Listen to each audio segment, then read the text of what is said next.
Hello, I'm going to be giving a speech on workplace cultures in America versus workplace cultures in another country. So, for example, when I was in the Marine Corps, needless to say, many of the experiences I had were far different than most people's experience in a normal workplace or a normal work environment throughout America. One story I can recall on is my unit was doing training in Bridgeport, California. If you don't know, it's in the Sierra Nevada mountains in Central California, and we're doing training during the winter, so it's extremely cold, coldest weather I've ever experienced in my life. And there's a lot of deep, deep snow, and we did a lot of hiking throughout the mountains and with large packs, a lot of weight, typical military things. We had this one Marine who was extremely poor at hiking. He was very bad at hiking. Fell out of almost every hike, didn't complete it.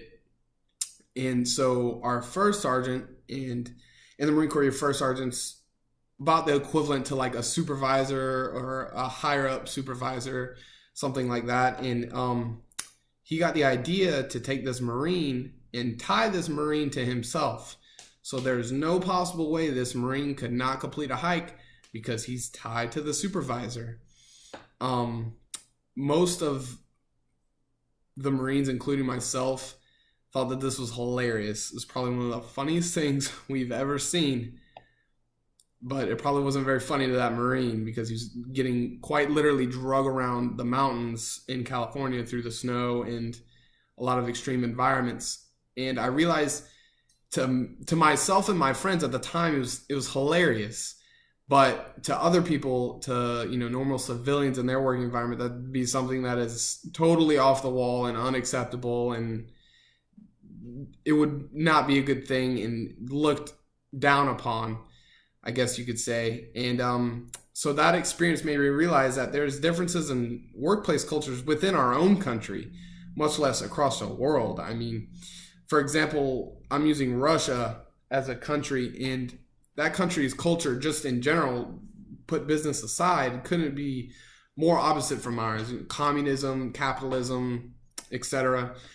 So those differences in culture have to be handled by big corporations in order to conduct smooth trade and business deals. They handle daily, all the time. So in Russia, they handle things differently, obviously. There's a hierarchy system. So it's a very big deal in Russia, inside and outside the workplace. There's social hierarchy. It's more or less a rank structure, I guess you can say.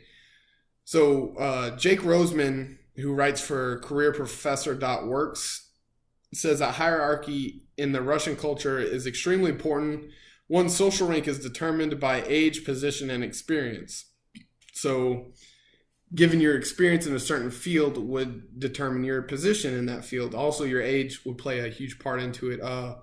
Russian leaders, whether they're employers or politicians, generally practice a leadership style that's very paternalistic. Whoever's the oldest or more experienced, like I said earlier, is in charge, and they're in charge.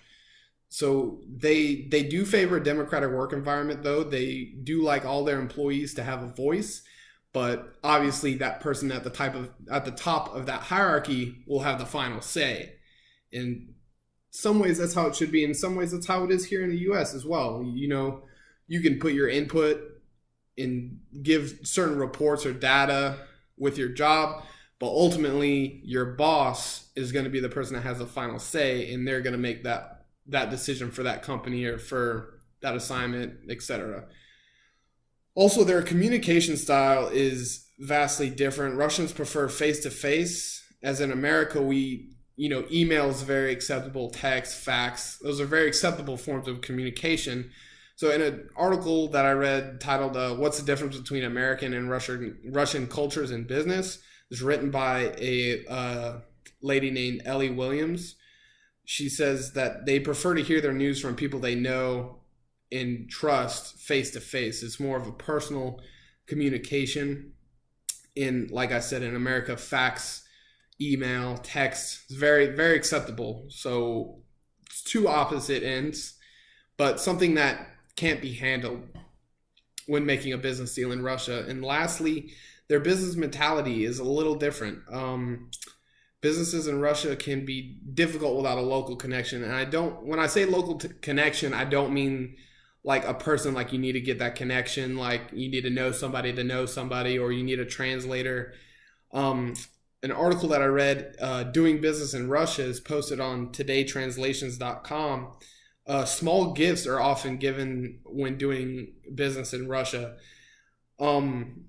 It's not, I guess in America, it would be looked at as like kissing up to someone or brown nosing to that effect. But in Russia, it symbolizes like the stature of your company and the importance of the business deal that you're trying to conduct with them. And it lets them know, like, you need to give me the time of day and you need to give me this time to get to know you and conduct this business deal appropriately so we can come to a conclusion that both of us like. So in conclusion of this speech, hierarchy, very important in Russia. Russia has conducted its own type of social rank structure. Also, Russians prefer face-to-face meetings over email and fax. They believe it's more personal and more straight to the point, more honest. I guess you would say. Also, their business mentality is different. And there you would bring gifts to show your commitment to the business deal. And in US, it's not a necessity. Maybe it's maybe some business deals enjoy that. You know, when you go to make a business deal, you would bring them some of your product. Here, this is yours, like to sample it, and they can keep it. That would be a gift. But in Russia, I would say it's almost more of a necessity. So that's just some of the small cultural differences in the workplace between the United States and Russia. I hope the video is very informative. Thank you very much.